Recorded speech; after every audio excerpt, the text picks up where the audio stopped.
السلام علیکم and welcome back to Iqbal کا Pakistan.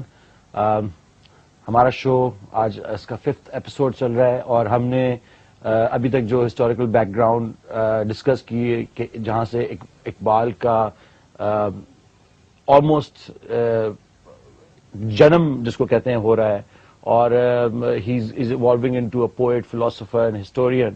And last time where we left off, Hakeem Zaid Saab, where we left off was while he was in Europe and applied for Heidelberg University and Oxford and studying in both these universities. So let's take it further from there. ہاں علی دیکھو, اقبال کو Europe نے transform کر دیا. جی, لوگ یہ توقع کرتے تھے کہ جب یورپ میں جائیں گے تو وہ جدید دور کے مغرب کے تمام افکار کو, ان کی سوچ کو, ان کی فکر کو, ان کا آئیڈیالوجیز کو اپنے ساتھ لے کر آئیں گے. اور جیسا کہ پچھلے زمانے میں کہا جاتا تھا کہ ہن گیا تو میم نال لے کے آئے گے, تو نہ تو اقبال میم ساتھ لے کر آئے ٹھیک, اور نہ ہی اقبال ان افکار کو ساتھ لے کر آئے کہ جو اس وقت کی رننگ کرنسی تھی, جو اس وقت کی پریولنگ ڈاکٹرنز یا آئیڈیالوجیز ہوا کرتی تھی. انفیکٹ اقبال نے بغاوت کر دی اس نظام سے.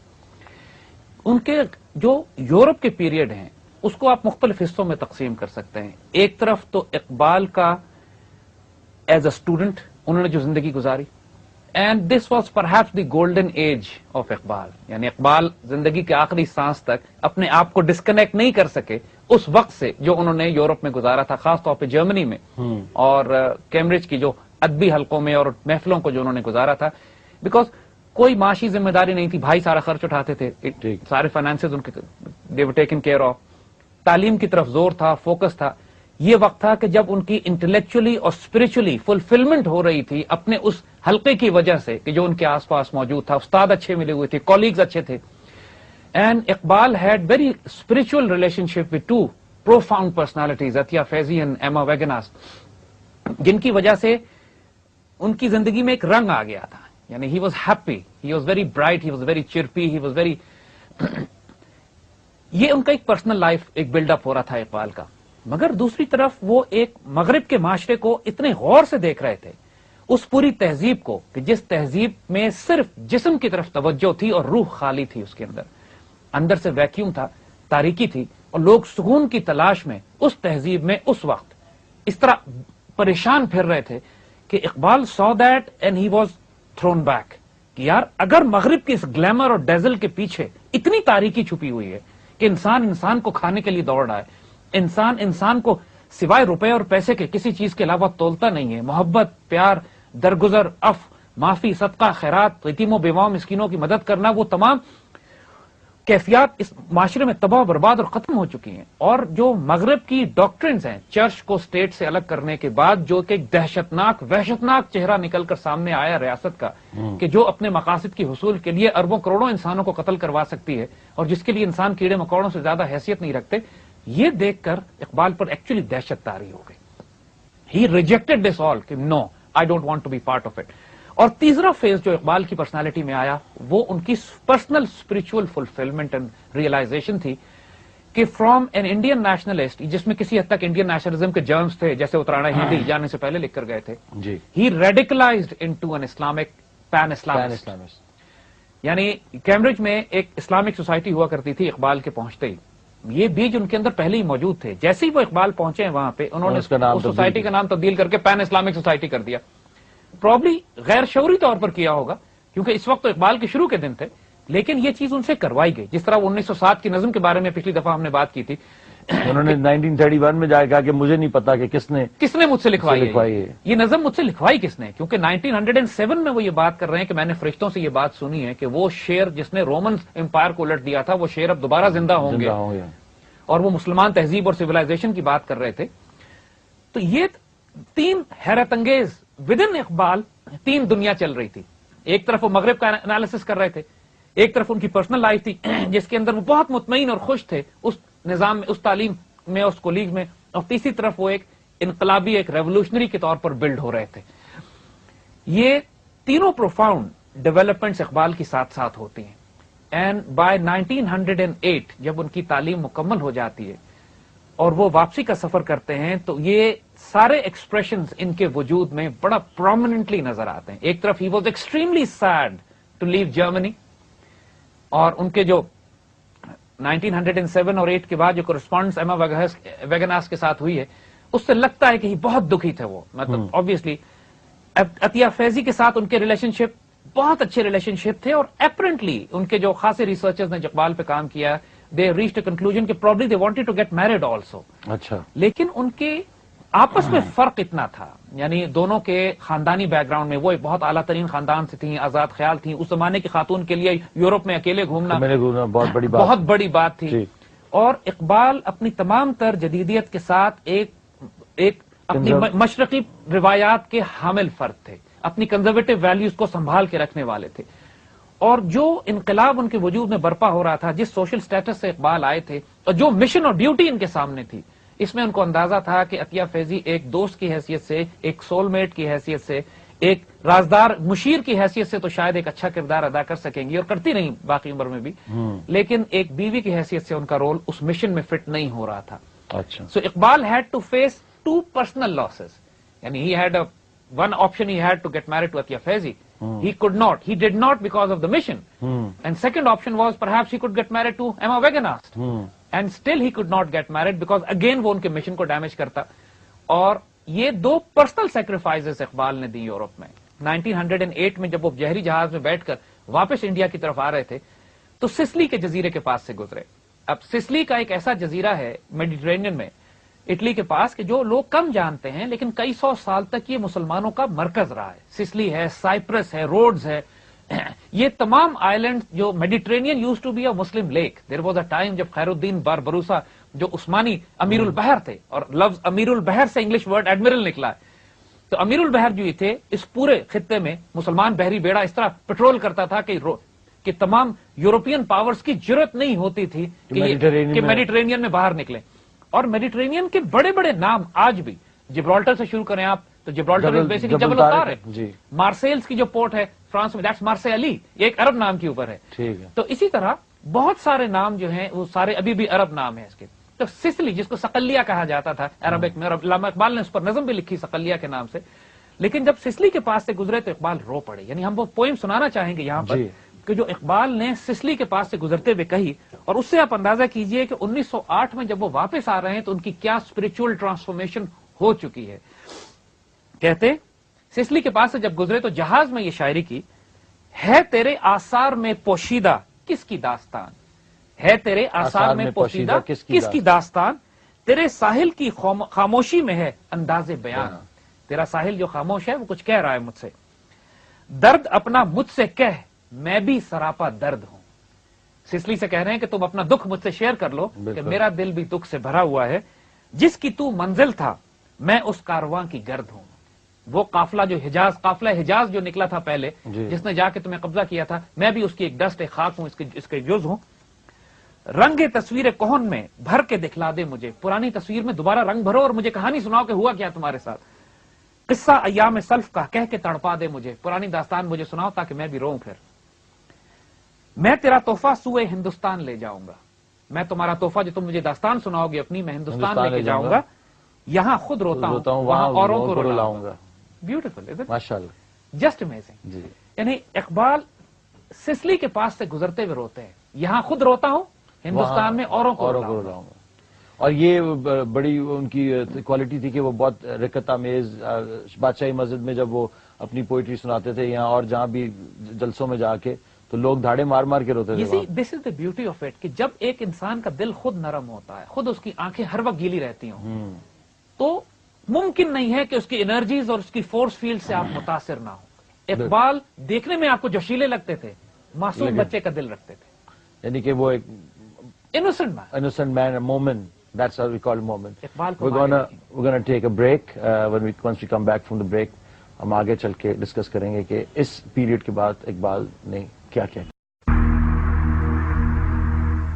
السلام علیکم and welcome back to Iqbal کا پاکستان. ابھی ہم ڈسکس کر رہے تھے کہ علامہ اقبال یورپ سے جب واپس پہنچے اور ان کی کیا حالت تھی, اور وہ اپنے کس منزل پہ پہنچ چکے تھے.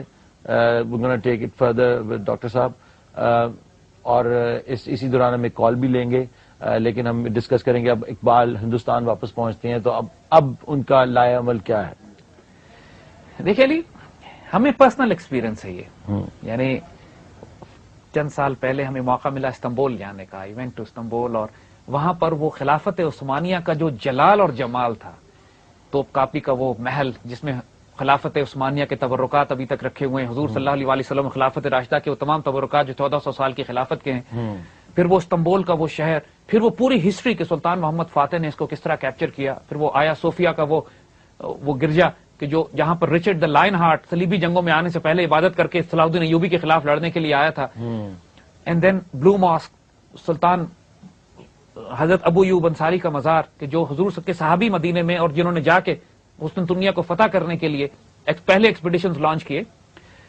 تو جب اس عروج کو، جب مسلمانوں کا گرینڈیئر اور عروج، اس کو وہاں بیٹھ کر آپ دیکھیں کہ دیر واز اے ٹائم کہ جب پوری دنیا میں مسلمان سپر پاور تھے اور پوری دنیا کی طاقتیں رشیا سے لے کر یورپ تک مسلمانوں سے آ کر پوچھا کرتی تھیں کہ آپ حکم کریں کہ ہم کیا کریں دنیا میں، اور جہاں سے جس ریاست کے ساتھ مسلمان خلافت عثمانیہ کے الائنسز ہو جاتے تھے، دنیا کی کوئی طاقت اس کی طرف نگاہ اٹھا کے نہیں دیکھتی تھی.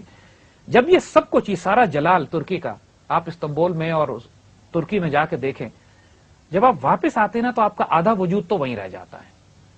مطلب you never come out of it to be honest. یعنی آپ کے وجود کے اندر وہ اس طرح پیوست ہو جاتا ہے، ایسا ایبزارب ہو جاتا ہے، اور آپ یقیناً کوئی چونکہ گزرا ہوا ہے یہ، آپ آنسوؤں سے روتے ہیں کہ یار کیا تھے اور ہم کیا ہو گئے. اینڈ یہ وہ ٹرانسفارمیشن ایگزیکٹلی تھی اقبال کی جو یورپ میں ان کے اوپر سے گزر رہی تھی. انہوں نے وہ بڑے بڑے وہ ان کے اشعار کی حکومت تو آنی جانی چیز تھی، آئی چلی گئی، لیکن کتابیں اپنے آبا کی دیکھیں، ان کو یورپ میں تو ہوتا ہے دل سی پارا. جو انہوں نے وہ نسخے دیکھے اپنے بزرگوں کے، جو مسلمانوں نے کلاسک لٹریچر اور history and sociology and science and technology پہ جو کتابیں لکھی ہوئی تھی، وہ کتابیں ان کو. اقبال کی ٹرانسفارمیشن یورپ میں جا کے بڑی ریڈیکل ہوئی، بہت زیادہ ریڈیکل.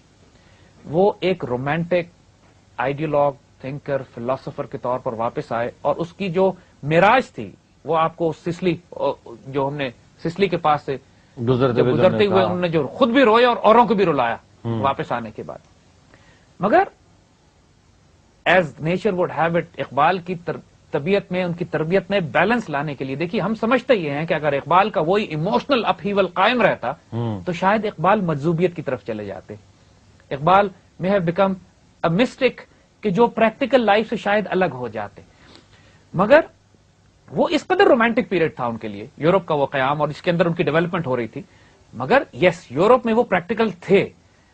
جب 1906 میں انڈیا میں مسلمانوں نے مسلم لیگ بنائی جی، اور چونکہ سر سید کی ڈاکٹرن یہ تھی کہ مسلمان اپنے آپ کو سیاست سے الگ رکھیں، لیکن انگریزوں کی اس وقت کی پالیسیز کچھ اس طرح کی بن رہی تھی کہ انڈیا میں مسلمان بے چین تھے. اینڈ مسلمز فیلٹ کہ کانگریس اب مسلمانوں کی حقوق کی نمائندگی نہیں کر سکے گی اور مسلمانوں کو اپنا ایک پولیٹیکل پلیٹ فارم چاہیے. تو 1906 میں جب مسلم لیگ بنتی ہے تو 1908 میں جب اس کا چیپٹر یو کے میں کھلتا ہے تو علامہ Iqbal was elected as the one of the founding members of Muslim league. So Muslim league کے آغاز سے ہی اپنے آپ کو انہوں نے ایسوسیٹ کر لیا تھا پولیٹیکل تھاٹ پروسیس سے. ایک سوال میں آپ سے یہاں پہ کرنا چاہتا ہوں کہ بار بار میرے دماغ میں آتا ہے کہ سر سید احمد خان، ایک تو سر کا خطاب ان کو غالباً انگریزوں نے دیا ہوگا، تو یہ بار بار وہ اس چیز کے اوپر کیوں زور دے رہے تھے کہ مسلمانوں کو پالیٹکس سے باہر آنا چاہیے؟ اس کی کوئی آپ کو وجہ سمجھ آتی ہے؟ دیکھیے basically sir Syed had seen the 1857 war of independence. ہم حسن ظن سے کام لیں گے ان کے بارے میں، will not give a negative comment about ہم، لیکن ان کے بارے میں اگر ہم اچھی رائے رکھیں تو وہ یہی ہے کہ انہوں نے 1857 میں مسلمانوں کی شکست دیکھی تھی، اور اس کے بعد ہونے والا وہ بدترین سلاٹر دیکھا تھا جو مسلمانوں کا انگریزوں کے ہاتھوں ہوا. اور اس کے بعد وہ مسدس حالی کا وہ رونا، وہ مرثیہ کہ جس میں انہوں نے کہا تھا کہ مسلمانوں کی تمام اشرافیہ، ایلیٹ، پڑھے لکھے مسلمان، تاجر ہوں، they were completely wiped out. جو مسلمان سیولائزیشن جو 1000 سال انڈیا پہ حکومت کر چکی ہو، جب لٹرلی اس کو اس طرح ذلیل کیا جائے. دیکھیے ہم آپ کو مثال دیتے ہیں کس طرح ذلیل کیا گیا. آج آپ 5 اسٹار ہوٹلوں میں جاتے ہیں نا پاکستان کے جی، تو یہاں پر آپ ویٹرز کو بیروں کو ڈریس پہنا دیکھتے ہیں کہ لمبی لمبی پگڑی ہوتی ہے، لمبا سا کوٹ ہوتا ہے، ٹربن پہنی ہوتی ہے. یہ مسلمان اشرافیہ اور شرفا کے ڈریس تھے، یہ ٹیپو سلطان کا ڈریس تھا. انگریزوں نے مسلمانوں کو اس طرح ذلیل کیا کہ اعلیٰ ترین مسلمانوں کے لباس، ان کا کلچر، ان کی تہذیب، اس کو اپنے نوکروں اور ملازموں کو دے دیا، کلچر کو ذلیل کر دیا. حتیٰ کہ بعد میں آنے وہ ابھی تک چل رہا ہے. اور بعد میں آنے والے وقتوں میں جو نائی ہے، ہیئر ڈریسر کو خلیفہ کہا جاتا تھا. انڈیا میں ہیئر ڈریسر کو خلیفہ کہتے تھے، اور جو بھنگی فرش صاف کرتا تھا اس کو مہتر کہتے تھے، یعنی مہتر بینڈ ٹرکس کا، جو پوری دنیا میں ٹرکش ملٹری بینڈ جس کی وجہ سے یورپینز پر اور کرسچن ورلڈ پہ ایک دہشت طاری ہوتی تھی، اس کو ذلیل کرنے کا انگریزوں نے طریقہ یہ نکالا تھا کہ بھنگی کو جھاڑو دینے والے کو مہتر کہتے تھے اور بال کاٹنے والے کو خلیفہ، اور اپنے نوکروں کو اور ملازموں کو مسلمان شرفا کے لباس پہنا کر ان سے خدمت کرواتے تھے اور شراب پلواتے تھے، اپنے بیروں کی نوکری کرواتے تھے. جب یہ حال مسلمان تہذیب کا انگریزوں نے کر دیا تھا تو Sir Syed was naturally conscious. He wanted کہ اب مسلمان انگریزوں سے جنگ نہ کریں، کیونکہ انگریز ایک گلوبل سپر پاور ہیں، مسلمانوں کے پاس کچھ نہیں ہے، اگر جنگ کی تو بچے کچے بھی مارے جاؤ گے. اس روش کے خلاف بہت بڑے بڑے اسکول آف تھاٹ مسلمانوں میں تھے، جیسے ہم نے کیا جمال الدین افغانی کا اپنا اسکول آف تھاٹ تھا، علماء اسکالرز نے اپنا پوائنٹ آف ویو کریٹ کیا، ایک نئی مسلمان انٹیلیجنسیا بنی کہ جس نے best of all the world لیا، اورینٹ اور آکسیڈنٹ دونوں سے سیکھنے کی کوشش کی، جس میں اقبال بذات خود ون آف دوز. اسی وجہ سے کہ جب خلافت عثمانیہ اور انگریزوں کی لڑائی ہوئی تو سر سید احمد خان نے خلافت عثمانیہ کے خلاف بھی کچھ لیٹر لکھ ڈالے یا ان کے خلاف کچھ مضمون لکھ ڈالے، مسلمانوں کو یہ بتانے کے لیے کہ آپ انگریزوں کے مقابلے میں انگریزوں کا ساتھ نہ چھوڑیں اور خلافت عثمانیہ کا ساتھ چھوڑ دیں. We're going to take a break and we'll be right back. Welcome back to Iqbal Ka Pakistan. ہم ڈسکس کر رہے تھے and we made it to the point where we were discussing Sir Syed Ahmad Khan and his ideology or how we should handle the British Empire, the people of Muslims of that time. You see, لیکن وہ یہی بات کہ سر سید ideology was کہ آپ politics میں حصہ نہیں لیں اور برٹش امپائر کے خلاف نہ بات کریں. ان کا بہت بڑا اسکول آف تھاٹ تھا اور خلافت عثمانیہ کے بھی خلاف ان کو بات کی انہوں نے.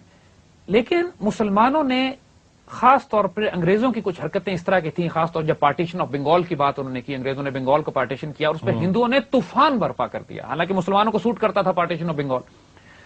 اور اس کی وجہ 1905 میں یہ ہوا تھا جس کی وجہ سے مسلمان خوش تھے، لیکن ہندوؤں نے طوفان برپا کر دیا اور مسلمانوں کو لگا یہ کہ ہندو جس لیول پر طوفان برپا کر رہے ہیں اس سے ہوگا یہ کہ پارٹیشن آف بنگال دوبارہ کینسل ہو جائے گا اور مسلمانوں کے رائٹ سے کوئی پروٹیکٹ نہیں کرے گا. اور یہ خطرہ مسلمانوں کا ٹھیک ثابت ہوا کہ 1911 میں جا کے انگریزوں نے پارٹیشن آف بنگال کینسل کر دیا. ٹھیک. مگر 1906 میں مسلم لیگ پھر مسلمانوں نے بنائی کہ آپ اپنا پلیٹ فارم سیاست میں بھی آئیں گے، پلیٹ فارم بھی اپنا الگ کر لیں گے. اقبال کے جو یورپین ایکسپیرینسز تھے اس کے اندر جو بات ڈیسائسولی ان کے وجود میں کم از کم انڈین پالیٹکس کے حوالے سے آ گئی وہ یہ کہ اب وہ انڈین نیشنلسٹ کے طور پر ہندو مسلم یونٹی کے قائل نہیں رہے. اب وہ ڈیسائسولی اس ڈاکٹرن پہ آ گئے تھے کہ مسلمان ایک سیپریٹ اینٹی ہیں.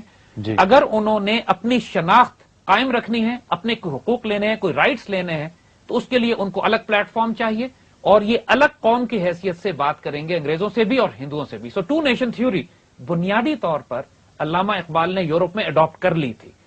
اور اقبال سے پہلے بھی کچھ لوگ اس ٹو نیشن تھیوری سر سید نے ہی یہ سمجھانے کی کوشش کی تھی انگریزوں کو کہ صاحب مسلمان ایک الگ قوم ہے، ہندو ایک الگ قوم ہے اس میں، لیکن ان کا رویہ بہت اپولوجیٹک تھا. لیکن the concept of two different people, two different religions was given by him. تو وہی ہم نے عرض کیا نا کہ اقبال اس کیٹیگری کے لوگوں میں سے تھے کہ جنہوں نے سر سید کے اچھے پوائنٹس لے لیے لیکن ان کی ان باتوں کو جن کا تعلق وقت کے زمانے کے مطابق نہیں تھا ان کو ریجیکٹ کر دیا. صحیح. And he created and culminated his own original thought process. He was definitely, genuinely an original man. اور کہیں سے ان کی جتنے بھی انفلوئنسز تھے انہوں نے اپنے بڈنگ فیزز میں تو انفلوئنسز لیے لیکن بعد میں جا کے he was an independent solo flyer. وہ تو اس کے بعد تو ان کا ٹیک آف جو تھا ان کا بالکل انڈیپینڈنٹ تھا. سو 1908 کے بعد جب وہ انڈیا آتے ہیں but irony of nature is, irony of fate was that he actually crash landed in India. یعنی why I'm saying this is that because when he came to a personal front کے اوپر ان کو بہت سارے challenges. Exactly. You see, یہ ایک بہت عجیب و غریب فیز ہے اقبال کی زندگی کا کہ جو آپ کو یہ بتاتا ہے کہ انسان کتنا بھی آئیڈیلسٹ، کتنا بھی رومانٹک، کتنا بھی ویژنری، کتنا بھی تھنکر اور فلاسفر ہو جائے he is still a human being. اور اس کی اور خاص طور پہ اگر وہ ویلیوز کے ساتھ اپنے آپ کو سروائیو کرانا چاہتا ہے، اگر وہ کردار اور کیریکٹر کے ساتھ اس کا ایک مشن ہے، اس کے سامنے ایک آبجیکٹو ہے، اس نے ایک رول پلے کرنا ہے اس کائنات میں، اس دنیا میں، پھر اس انسان پر بڑی پابندیاں لگ جاتی ہیں. اقبال کے لیے بہت آسان تھا کہ اپنی شاعری کے ذریعے پیسے کما لیتے اور کوئی ایشو نہ ہوتا، لیکن انہوں نے ایک ڈیسائسو فیصلہ کیا کہ میں اپنی شاعری سے اپنی ذات کے لیے پیسے نہیں کماؤں گا. یہ حیرت انگیز عجیب، ایسا یہ جیسے آج کے دور میں کوئی میجر راک سٹار یہ کہے کہ میں اپنے اس آرٹ فارم سے پیسے نہیں کماؤں گا، میں نوکری کر کے، جاب کر کے، وکالت کر کے، پڑھا کر پیسے کماؤں گا. And he has the opportunity to become a billionaire but he doesn't use that potential for that. اور مگر چونکہ اقبال کا سٹیچر اور رول ایک رومانٹسزم اور آئیڈیلزم جو ایک فقیر اور ایک درویش ان کے وجود میں چھپا ہوا تھا، جو اس دنیا سے بالکل بے رغبتی تھی اس کو، وہ اس حد تک تو گزارا کرنا چاہتے تھے کہ میرا گزارا چل جائے، کیونکہ ساری تعلیم کا خرچہ ان کے بھائی نے اٹھایا تھا، بڑے بھائی جن کو بڑا ریسپیکٹفل ادب سے احترام سے ہمیشہ وہ ذکر کرتے رہے۔ واپس آنے کے بعد ظاہر ہے اب انہوں نے ایک طرف LLB کیا ہوا تھا، دوسری طرف فلسفی پڑھی ہوئی تھی، اور اب رسک کیسے کمائیں، دو آپشن ان کے سامنے تھے، ایک تھا کہ نوکری کر لیں سرکاری، کو یونیورسٹی کالج وغیرہ میں پڑھانا شروع کر دیں، دوسرا یہ تھا کہ اپنی وکالت کریں۔ انہوں نے وکالت کا پیشہ پسند کیا کہ اس میں انڈیپینڈنٹ رہتے ہیں، آزاد رہتے ہیں، لیکن 2-3 سال کی سٹرگل بڑی ڈیسپریٹ تھی ان کی، کام ان کو نہیں ملتے تھے، وہ یا وکالت کے پیشے پہ اتنی محنت کر رہے تھے کام لینے کے لیے کہ پھر ان کے پاس جو علمی مشاغل تھے، جہاں پہ وہ پوئٹری کرتے، جہاں پہ وہ بیٹھ کے اپنے جو بالکل سائڈ لائن کر دیے رومانٹک آئیڈیلز پہ بات کرتے، اس طرح کی محفلیں سجاتے جس کے اندر بیٹھ کے وہ پاک مسلمانوں کے مستقبل کی اور تاریخ کی اور آنے والے نوکری پیشہ نہیں بن سکتے تھے وہ، ان کے لیے ایک مشکل پڑ گئی۔ یقیناً یہ اقبال کے لیے بڑا عذاب کا دور تھا، اور he was going through a massive internal turmoil. ساتھ ساتھ کرائسس یہ ہو گیا کہ جانے سے پہلے ان کی شادی کر دی گئی تھی، جب وہ بالکل ہی واز اے ینگسٹر، 16 سال کے تھے تو ان کی شادی ہو گئی، وہ شادی چلی ہی نہیں ان کی، وہ irrespective آف دا فیکٹ کے ریزنس کیا تھے، دا فیکٹ واز کہ اتنے چھوٹے تھے اور ذہنی مطابقت بھی نہیں تھی دونوں میں، اور وہ خاتون ماشاءاللہ نیک صالح ایک، مگر وہ ایک ایسے گھرانے سے تھی کہ جن میں کوئی اکنامک ریلیشن شپ، وہ اچھے امیر، ان کے والد 1868 وغیرہ میں سول سرجن تھے، ٹھیک، اور بہت بڑے گھر میں اور محلوں میں رہنے والے، اور بڑی ان کی جائیداد اور دولت اور سب، اور اقبال معصوم بیچارے بالکل ہی ایک لوور مڈل کلاس فیملی سے تعلق ان کا، پھر ساتھ بھی نہیں رہے کیونکہ پڑھنے کی تعلیم کے سلسلے میں اپنے لاہور آ گئے، اس کے بعد یورپ چلے گئے، تو وہ ریلیشن شپ نہیں چل سکا، unfortunately that marriage broke down, اور اس کی بڑی تکلیف اور بڑا سٹریس رہا اقبال کے اوپر، پورا خاندان کا پریشر، اور وہ ارینج میرج تھی۔ اس کے بعد گھر واپس آنے کے بعد اس سارے پیریڈ کے درمیان 2 شادیاں اور ہو گئیں، اس زمانے 2 شادیاں کیسے کر دی گئیں؟ ہاں وہ بس وہ تھنگز ہیپن، وہ ایک پہلے ایک خاتون سے نکاح کیا گیا کہ جو جسٹس جاوید اقبال اور منیرہ کی جو والدہ تھی، لیکن مس انڈرسٹینڈنگ ہو گئی، رخصتی نہیں ہوئی، پھر جناب وہ دوسرا نکاح ہو گیا، پھر بعد میں مس انڈرسٹینڈنگ دور ہو گئی تو ان کی رخصتی بھی ہو گئی، اچھا، تو ایک گھر میں پھر اقبال ماشاءاللہ دونوں بیویاں ساتھ آ گئی ان کے۔ اب وہی بات کہ دیور ایکسٹریملی ڈیسنٹ، محبت کرنے والی اچھی خواتین جو آپس میں، اور کوئی جھگڑا دونوں خواتین کا آپس میں نہیں تھا، ٹھیک، لیکن وہ ساری چیزیں سیٹل کرتے کرتے کرتے اقبال ٹک ٹائم، اور یہ obviously and those women were not really intellectually or spiritually on par. یہ بھی ٹھیک ہے کہ کیونکہ اقبال کے جو رومانٹک آئیڈیلز تھے، جو وہ گلوبل ویژن رکھتے تھے، جو وہ ان کا ایک اسپرچل ڈائمینشن تھی، ان ساری چیزوں کو وہ اپنی بیویوں سے شیئر نہیں کر پاتے تھے، کر سکتے تھے، بیکاز ان کا وہ کیلیبر نہیں تھا، مقابلہ نہیں تھا، وہ شریف اچھی نیک مسلمان خواتین تھی جو گھرداری کے لیے آئیڈیل تھی، اور انہوں نے بڑا سکون دیا اقبال کو بعد میں آنے والے دور میں۔ Iqbal became very comfortable in the house because of these 2 ladies ماشاءاللہ، اور اللہ تعالیٰ نے بڑا سکون دیا ان کو، لیکن intellectually he could not connect, spiritually he could not connect، اس کے لیے وہ this was the period he didn't write much. exactly، مشکل سے چند ایک نظمیں لکھی انہوں نے، اور وہ بھی بڑی رک کے بڑے گیپ کے ساتھ۔ سو ایکچولی بعد میں عطیہ فیضی لکھتی ہیں، عطیہ فیضی کا اپنا انالیسس یہ تھا کہ اقبال ان سارے پرابلمس کی وجہ سے بجھ گئے تھے، یعنی ان کے اندر جو تخلیقی صلاحیتیں تھیں، جو وہ برائٹنس تھی، اور وہ جو اٹھ رہے تھے ان کی اسپرچولیٹی اور ان کا تخلیقی کام جو یورپ میں اٹھ رہا تھا، وہ اس اچانک اس کرائسس کی وجہ سے کہ جہاں فیملی لائف، ڈومیسٹک لائف، معاش اور رزق کا مسئلہ، ان ساری چیزوں کو سیٹل کرتے کرتے، بٹ دوز ٹربولنٹ فیز آلموسٹ 1911 تک تقریباً سیٹل ہو گئے ان کے الحمدللہ، اور 1911 تک we find a different Iqbal coming up, اور یہ بڑا ڈیسائسو فیز تھا اقبال کی زندگی میں۔ 1911 میں دیکھیے بہت بڑے بڑے واقعات ہوئے، ایک طرف تو گلوبل سکیل پہ یہ ہو رہا تھا کہ یورپین پاورز نے خلافت عثمانیہ پر حملے کرنے شروع کر دیے تھے، طرابلس کی جنگ شروع ہو گئی تھی، بیٹل آف طرابلس کی جو اٹلی نے لینڈ کیا افریقہ میں، اور وہاں پہ لیبیا کے پاس ان لوگوں نے کیپچر کر لیا علاقے کو، اور ترکوں نے اور عربوں نے مزاحمت شروع کی لیبین آکوپیشن کے خلاف۔ مسلمان جو انڈیا کے تھے، دے ور ایموشنلی اٹیچڈ ود دی خلافت عثمانیہ، اور اقبال نے بڑی تکلیف دہ نظمیں لکھی اس زمانے میں۔ ایک نظم ان کی بادشاہی مسجد میں پڑھی گئی طرابلس حضور صلی اللہ علیہ وسلم کی خدمت میں، جس میں انہوں نے کہا کہ میں اس نظم میں انہوں نے یہ کہا کہ حضور کو کہ میں آپ کے لیے ایک تحفہ لے کر آیا ہوں جس میں طرابلس کے شہیدوں کا لہو ہے، طرابلس کے شہیدوں کا خون ہے، اور اس کے بارے میں کیفیت یہ ہوئی کہ بادشاہی مسجد میں چیخے مار مار کے لوگ اس طرح روئے کہ بے ہوش ہو گئے، لوگوں کو اٹھا کے لے جانا پڑا وہاں سے، حشر نشر کر دیا اقبال نے اپنی شاعری سے، جو دنگے طرابلس کے بارے میں جو ایموشنل ایک اپ ہیول کریٹ کیا انہوں نے پورے انڈیا میں۔ وہ جو بچی کے اوپر، وہی بچی کی نظم فاطمہ بنت عبداللہ، جو 12 سال کی بچی جو شہید ہوئی جنگ طرابلس میں غازیوں کو پانی پلاتے ہوئے، اس پوری داستان کو اقبال نے اپنی نظم میں اس طرح کھینچا کہ لوگوں کی آنکھیں آنسوؤں سے رکتی نہیں تھی. یعنی فاطمہ تو آبرو امت کی مرحوم ہے, ذرہ ذرہ تیری مشت خاک کا معصوم ہے. اے فاطمہ تم تو امت کی ایک آبرو ہو اور تمہاری خاک کا ایک ایک ٹکڑا جو ہے وہ معصوم ہے. یہ شعر جب پڑھے جاتے تھے انڈیا میں تو لوگ کروڑوں لاکھوں روپیہ اس زمانے کے لحاظ سے لوگوں نے, آج کے دور میں کروڑوں بنے گا, اس زمانے کا ہزاروں لاکھوں بنتا تھا, لوگوں نے پیسے جمع کر کے جنگ طرابلس کے لیے بھجوانے شروع کیے. میڈیکل ڈیلیگیشن گیا یہاں سے. مسلمانوں میں ایک اویکننگ کا جو پیریڈ تھا وہ یہ تھا. آج اگر ٹرکس مسلمانوں کی, پاکستانیوں کی عزت کرتے ہیں تو اس کی وجہ ہے کہ ان کو اس وقت پوری دنیا میں اگر کسی مسلمان خطے نے, کسی مسلمان علاقے نے ترکوں کی مدد اس وقت کی جب وہ کرائسس میں تھے, تو وہ انڈیا کے مسلمان تھے, اور ان کو بھڑکانے والے, ان کو لے کر جانے والے علامہ اقبال تھے. اور جبھی آج اگر آپ ترکی جائیے اور قونیا میں مولانا جلال الدین رومی کا جہاں مزار ہے, جن کو اقبال اپنا مرشد کہا کرتے تھے, پیر رومی کہا کرتے تھے, مولانا جلال الدین رومی کے مزار کے پاس علامہ اقبال کی ترکوں نے قبر بنائی ہوئی ہے. یعنی the sign of respect that the Turks gave to Iqbal, symbolic. لیکن جو عزت اور وقار ترک دیتے ہیں علامہ اقبال کو آج, کہ ان کو جلال الدین رومی کے قدموں میں جگہ دی ہے, اس ریلیشن شپ کی وجہ سے کہ جو ان کا ترکوں کے ساتھ اور رومی کے ساتھ, رومنز کے ساتھ ریلیشن شپ تھا, جلال الدین رومی کے ساتھ ریلیشن شپ تھا. اور پھر آپ یہ دیکھیے نا اقبال کا کیریکٹر کہ جس معاشی پریشانی سے گزر رہے ہیں, پیسے نہیں ہیں, گھر بار سنبھالنے ہیں, بڑے بھائی کا خرچہ بھی ہے, والدین کا خرچہ بھی, 2 بیویاں ہیں, تو تیسری بیوی کا خرچ بھی دینا ہے, ان کے بچوں کو بھی سنبھالنا ہے, اپنے بچے بھی ہیں, اس کے باوجود ہزاروں روپیہ ان کی شاعری سے مجاہدین کو بھیجا جا رہا ہے. یعنی کہ وہ خود لٹرلی بھوکے بیٹھے ہیں اور مسلمان مجاہدین کو پوری دنیا میں مدد کر رہے ہیں. یہ ایک ایسا حیرت انگیز کانسیپٹ ہے اقبال کی پرسنالٹی کا, جو ان کا عشق اللہ سے, اس کے رسول صلی اللہ علیہ وسلم سے, امت رسول صلی اللہ علیہ وسلم سے جو ریلیشن شپ اقبال کا نظر آتا ہے, ان کا یہ کانسیپٹ کہ میں پوری مسلمان موومنٹ کو امت کے ساتھ ریوائیو تو وہ انڈیا کو کر رہے ہیں, لیکن ان کی کنٹریبیوشن گلوبل اس وقت بھی ہو رہی ہے. This was the Iqbal that you find.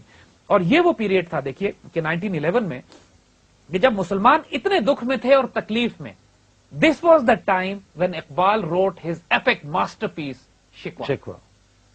لوگ شکوہ اور جواب شکوہ تو پڑھتے ہیں جی, لیکن شکوہ کا بیک گراؤنڈ نہیں معلوم ہے کہ یہ انوائرمنٹ اگر آپ دیکھیے, یہ ماحول آپ دیکھیے کہ جس تکلیف کے دور میں اقبال کے سارے دکھ نکل کر سامنے آ گئے. Iqbal actually turned out to be the greatest thinker, philosopher. دنیا کو نظر آ گیا, خود ہندوستان کے مسلمانوں کو نظر آ گیا کہ اب اللہ تعالیٰ نے ایک مجدد, ایک ریوائولسٹ, ایک تھنکر, ایک فلاسفر ہماری درمیان بھیج دیا ہے کہ جو امت کو اٹھانے کی پوری صلاحیت رکھتا ہے. Iqbal was creating magic by 1911. 1912 میں یعنی اس وقت مسلمانوں کی تکلیفوں کا عالم یہ تھا کہ ایران پر پریکٹیکلی رشیا نے اور برٹن نے قبضہ کر لیا تھا, خلافت عثمانیہ ٹوٹنے والی تھی, آسٹرو ہنگیرین امپائر جرمنی کے ساتھ مل کر, خلافت عثمانیہ کے ساتھ مل کے دوسری جنگ عظیم کا کوئی سلسلہ شروع ہونے والا تھا. جو ایکسس, جو الائٹ پاورز تھی, 1913 میں فیڈرل ریزرو بینک بن رہا تھا, 1913 میں فیڈرل ریزرو بن رہا تھا, 1914 میں پہلی جنگ عظیم شروع ہو رہی تھی. یہ وہ سارے پیریڈز تھے جب پوری دنیا ٹرموائل میں تھی, میسو ٹرموائل. اور اٹس سیف ٹو سے that this was all orchestrated by the bankers. جو دنیا کے ٹرموائل اور فساد تھا, یہ تو پوری دنیا کے بینکرز فائنانس کر رہے تھے, اس میں کوئی شبہ نہیں ہے. فیڈرل ریزرو بننے کے فوراً بعد انہوں نے جنگ شروع کی. برٹن, امریکہ ایک طرف تھے, جی, اور جرمنی, آسٹرو ہنگیرین امپائر, خلافت عثمانیہ, اٹلی, یہ ایک طرف تھے.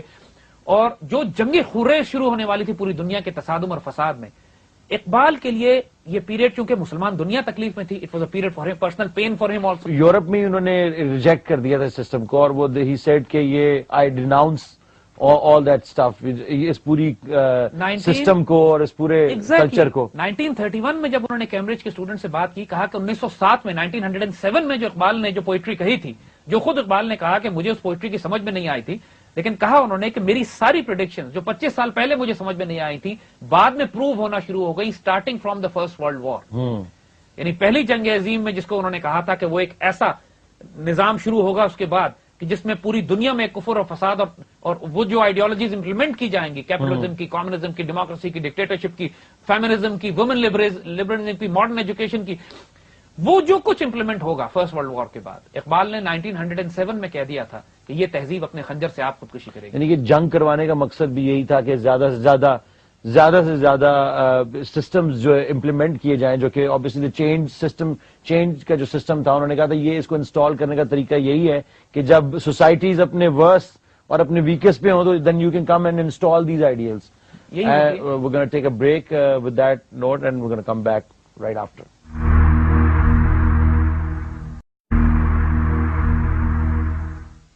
Welcome back to Iqbal Ka Pakistan. We're going to go take a call who's waiting on line for a very long time. جی کون بات کر رہے ہیں؟ ہیلو. ہیلو. جی السلام علیکم. جی السلام علیکم. کون بات کر رہے ہیں؟ جی مسز احمد بول رہی ہوں لاہور سے. جی بولیے. زید حامد صاحب آپ کی آواز سن سکتے ہیں؟ ضرور بات کرنا چاہوں گی. جی بولیے. ہیلو. بولیے. جی وہ سن رہے. جی یہ جی آپ کو جب سے بھی دیکھا ہے ٹی وی پہ آتے ہوئے اتنی خوشی ہوتی ہے, لگتا ہے کہ ابھی ہمارا ملک بالکل بھی اتنی مشکل میں نہیں ہے جب ایسے لوگ موجود ہیں ہمارے ملک میں. تو دوسرا آپ سے ایک فرمائش ہی کرنی تھی کہ علامہ اقبال کی جو شاعری ہے جس کو آپ خود بھی انہی کے بارے میں آج کل بتا رہے ہیں, آپ ان کی اگر شاعری کی پوری تشریح کر سکیں ان کی ہر کتاب کی ٹی وی پہ آن لائن تو بہت فائدہ ہوگا آج کل کی جنریشن کو. ایسا ہو سکتا ہے؟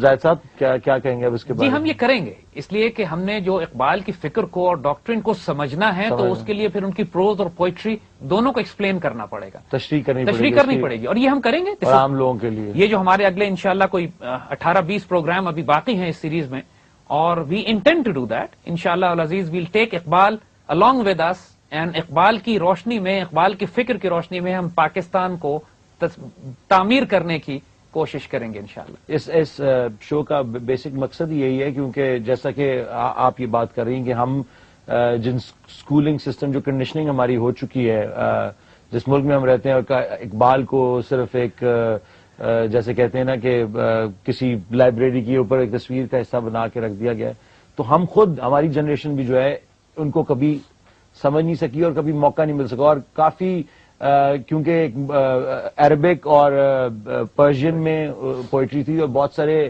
اردو کے الفاظ بھی ایسے ہیں جو کہ ہم بھی نہیں سمجھ سکتے. تو obviously I am also taking this opportunity to understand Iqbal in a multi-dimensional way. We're going to continue from where we left off.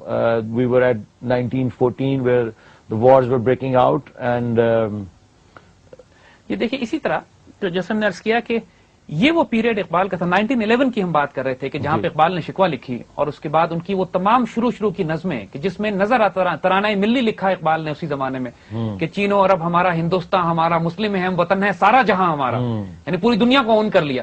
کہاں وہ جانے سے پہلے کہہ رہے تھے کہ ہندوستان کے بارے میں ایک لوکل انہوں نے کہا تھا کہ انڈیا کا نیشنل سانگ اردو میں انہوں نے گایا تھا, واپس آنے کے بعد وہ مسلم ہے ہم, وطن ہے سارا جہاں ہمارا پہ آ گئے. یہ جو transformation of thought process Iqbal کا تھا from a nationalist to a pan Islamist, یہ پیریڈ اب 1911 تک مکمل ہو چکا تھا. اور اقبال ایک Islamic thinker, revivalist, ideologue, visionary کے طور پر he was really coming out.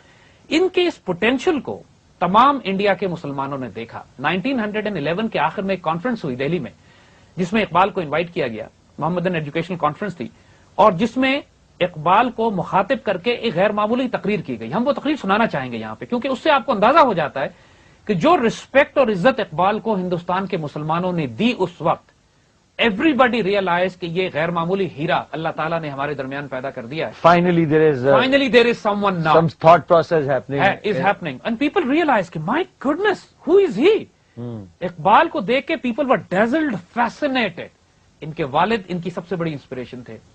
والد نے بھی اقبال سے یہ کہا کہ بیٹا تم ایک قرض ہے جو تم نے میرا ادا کرنا ہے. تو اقبال نے کہا بھشن آپ کا کون سا قرض ہے جو میں ادا کر سکتا ہوں, آپ کے تو اتنے احسانات ہیں میرے اوپر. کہنے لگے جو کچھ میں نے تمہارے ساتھ کیا ہے, تمہیں تعلیم دلائی, تم پر خرچ کیا, تم سے محبت کی, پیار کیا, وہ سب میں معاف کرتا ہوں, لیکن اس کا کفارہ یہ ہے, قرض اس طرح ادا ہوگا کہ تم اپنی ساری زندگی کی صلاحیت اللہ اس کے رسول کے دین پہ خرچ کرتا.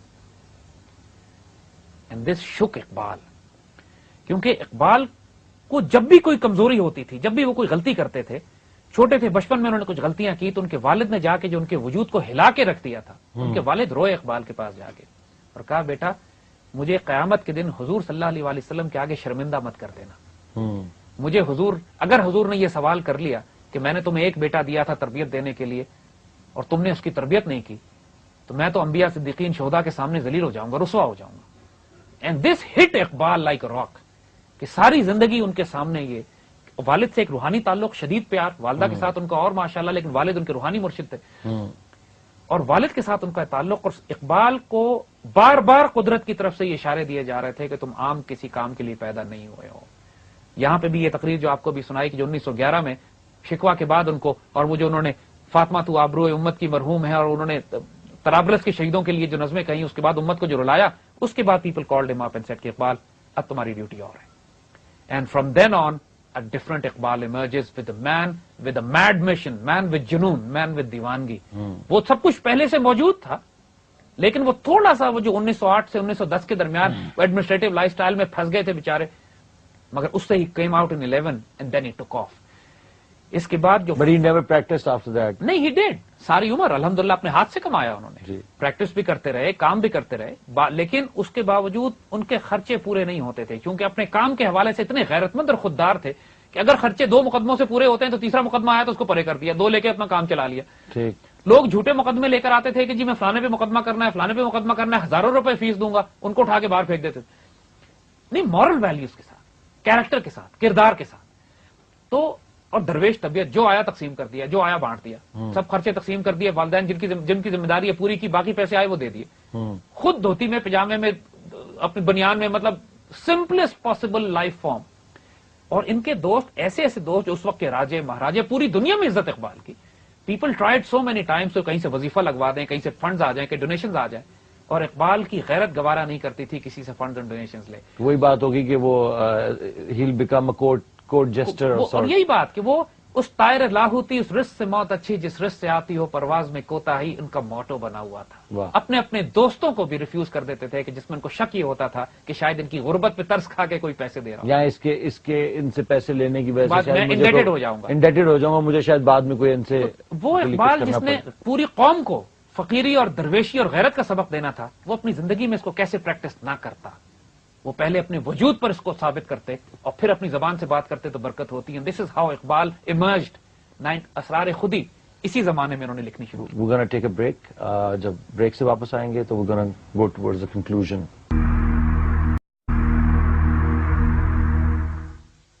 Welcome back to Iqbal Ka Pakistan. We're gonna, without further ado, we're gonna go back to the topic. جی دیکھیے، اقبال نے جب شکوہ لکھی، تھوڑا سا اس پہ ہم بات کرتے ہیں. 2 ماسٹر پیسز ہیں شکوہ اور جواب شکوہ ان کی، وہ اسی پیریڈ کی ماشاءاللہ پروڈکٹس ہیں. 1911 میں شکوہ، 1913 میں جواب شکوہ. شکوہ جب اقبال نے لکھی تو اس محفل کا عالم یہ تھا کہ اس محفل میں پوری محفل رو رہی تھی. اقبال کے والد بھی موجود تھے اس کے اندر، اور چہرے پہ مسکراہٹ، آنکھوں میں آنسو. عجیب کمبینیشن. اچھا، کہ چہرے پہ مسکراہٹ اس لیے کہ وہ دیکھ رہے تھے کہ جو تربیت انہوں نے بیٹے کی ہے، اب وہ فضل اور کرم اللہ کا نظر آ رہا ہے اس میں، وہ نظر آنے لگ گئی training.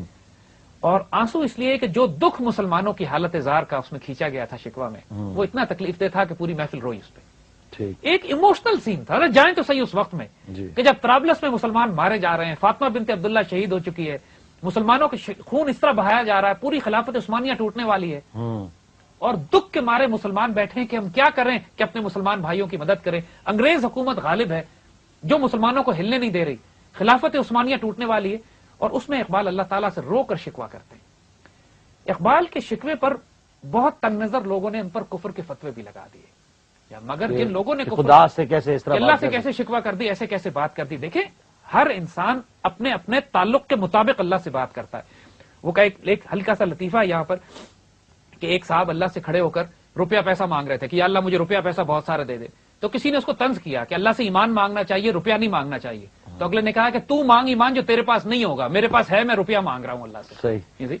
So everybody has a relationship with Allah سبحانہ و تعالیٰ. بعض لوگ اللہ تعالیٰ کے ساتھ عبد معبود کا ریلیشن شپ رکھتے ہیں، بعض لوگ عاشق معشوق کا ریلیشن شپ رکھتے ہیں، بعض لوگ اس کے ساتھ دوست اور ولی کا ریلیشن شپ رکھتے ہیں. بالکل. اور جس کا جو ریلیشن شپ ہو وہ اتنا بے تکلف ہو سکتا ہے اللہ کے ساتھ.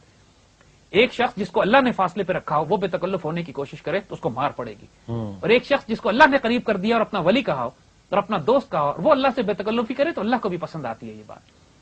اقبال کے خلاف جب لوگوں نے شکوہ پہ فتوے دیے تو پورا ہندوستان اٹھ کے کھڑا ہو گیا. یعنی لوگوں نے ان لوگوں کی کھچائی کی، ان لوگوں کی ایسی تیسی کی کہ جنہوں نے اقبال کے خلاف بات کی تھی. اقبال اتنا اسٹریچر ان کا سالڈ مضبوط. وہ کون لوگ تھے جو کہ وہ تھے کوئی تنگ نظر مولوی اس زمانے کے، جن لوگوں نے اقبال پر، کیونکہ اقبال کی بہت بڑی تعداد میں دیکھیے جس طرح اقبال کا اچانک عروج ہوا تھا. ہم آگے بات کریں گے اس پر کہ اقبال کے مخالفین کون تھے، کیونکہ اقبال کے خلاف ایک میسو پروپیگنڈا کیا گیا آنے والے وقتوں میں کہ یہ اشتراکی تھے، سوشلسٹ تھے، اور نازی خیالات سے متاثر تھے، قادیانی تھے، یا یہ ہی وہ شراب پیتے تھے یا برائی بدکاریوں میں تھے. ایک خرافات پروپیگنڈا اقبال کے خلاف کیا گیا، اور وہی مخالفین کا طبقہ تھا جنہوں نے ان کے خلاف کفر کے فتوے بھی لگائے، مگر اقبال نے کوئی پرواہ نہیں کی. اور ٹو بی آنےسٹ اقبال شرارت کرتے تھے، بعض اوقات جان جان کے چھیڑتے تھے ان لوگوں کو کہ لاؤ اور کرو میرے ساتھ تم یہ.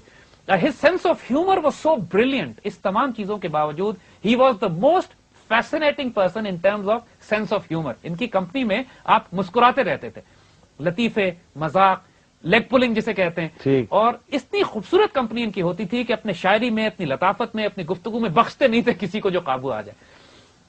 اور اس وجہ سے یہ جان جان کے اپنے مخالفین کو چھیڑتے تھے کہ اور میرے ساتھ کرو، کہ میں کچھ ان کے ساتھ کروں تاکہ آگے سے اور کرے. مگر جو ان کے دوست تھے رازدار، دے آل نیو کہ اقبال کی طبیعت یہ ہے، دے آل انڈرسٹوڈ. اور الحمدللہ اقبال کے خلاف پروپیگنڈا چلا نہیں. 1913 میں جواب شکوہ لکھی آپ نے، again a masterpiece epic. اور یہ سب کچھ 3 سال کے پیریڈ 3 سال کے پیریڈ. جواب شکوہ سے بھی ہزاروں روپے کی آمدنی ہوئی. جب انہوں نے شعر پڑھے ہیں مجلس میں، جلسوں میں، لوگوں نے پیسے دیے. اور امیجن کریں گے انہوں نے اس پیسے کے ساتھ کیا کیا؟ سارے روپے جنگ طرابلس میں بھیجا دیے. سارے کے سارے پیسے ترک مسلمانوں کو بھجوا دیے جو جہاد میں مصروف تھے یورپینز کے خلاف. Look at the character, my god. یعنی it's not easy Ali to say this is easy. خود وہ ہینڈ ٹو ماؤتھ رہ رہے ہیں، خود ہینڈ ٹو ماؤتھ رہ رہے ہیں. پوٹینشیل اپنا معلوم ہے کہ اس زمانے کے لحاظ سے آج کے کرنسی میں بات کریں تو کروڑوں روپے کما سکتے ہیں. اور ایک ایک ٹیڈی پائی صدقہ کر دیتے ہیں مجاہدین کی راہ میں. تو اسی لیے ہم 60 سال 70 سال 80 سال کے بعد بیٹھ کے 100 سال کے بعد بیٹھ کے ان کی باتیں بھی کر رہے ہیں. تو دس واز دی اقبال. اور ساتھ ساتھ ایک فلسافیکل ڈائمینشن پہ وہ اپنی پرشین کتاب پر کام کر رہے تھے، اسرار خودی، دا سیکرٹس آف دا سیلف. ہم نے اقبال کی جو مختلف ڈائمینشنز آپ کو بتائی تھی، ایک طرف وہ جیو پالیٹکس میں یعنی خلافت عثمانیہ کی جنگوں میں پارٹیسپیٹ کر رہے ہیں، ایک طرف مسلمانوں کو ری آرگنائز کر رہے ہیں، ایک طرف فیملی لائف سنبھال رہے ہیں، ایک ساتھ اپنا پروفیشن دیکھ رہے ہیں، ایک طرف انڈین پالیٹکس میں انوالوڈ ہیں مسلم لیگ کے ساتھ اور پلاننگ کر رہے ہیں کہ مسلمانوں کا فیوچر کیا ہوگا، اور ساتھ ساتھ یہ وقت بھی نکال رہے ہیں کہ ایک انتہائی مسٹیکل ڈائمینشن پہ، سیکرٹس آف دا سیلف پہ پرشین میں ایک کتاب لکھ رہے ہیں. He was an incredible man. That's multi-dimensional. A fascinating man. اور یہ جو کتاب ہمارے پاس رکھی ہے جس میں اقبال کو مین اینڈ ڈیسٹنی کے حوالے سے وہ کہتے ہیں کہ صاحب کہ Iqbal was one of those people کہ he was a destiny creator. ایسا وجود کہ جو اقبال جب کسی اور کے بارے میں کہتے ہیں لیکن حقیقتاً اقبال پر یہ شعر صادق آتا ہے کہ ہزاروں سال نرگس اپنی بے نوری ہوتی ہے، بڑی مشکل سے ہوتا ہے چمن میں دیدہ ور پیدا. امت مسلمہ کو 20ویں صدی کے شروع میں اللہ تعالیٰ کی طرف سے ایک تحفہ ملتا ہے، بڑی مشکل سے ہوتا ہے چمن میں دیدہ ور پیدا. اینڈ دیٹ گفٹ واز علامہ محمد اقبال. اتنی ان کی پرسنالٹی کی ڈفرنٹ ڈائمینشنز ہیں کہ I mean it fascinates me. It is intoxicating. Intoxicating almost. کہ I mean I don't know کہ ہم لوگ کبھی بھی ان ساری ڈائمینشنز کو کی ABC بھی سمجھ سکیں، لیکن through you, through his teaching ہم کوشش کریں گے کہ ہم سب ان ڈائمینشنز کو سمجھ سکیں اور اقبال کی ان ملٹی فیسٹڈ جو پرسنالٹی تھی اس کو سمجھیں اور مسلمانوں کے لیے جو وہ درد رکھتے تھے ان کو سمجھیں. اور انٹل نیکسٹ ٹائم بہت بہت شکریہ آپ کا کہ آپ نے یہ شو دیکھا اور حکیم صاحب سے یہ سب کچھ سیکھنے کا موقع ملا میرے ساتھ بیٹھ کے، اور مجھے جو سیکھنے کا موقع مل رہا ہے آئی can't thank him enough. Like I said before, this revolution will be ٹیلیوائزڈ.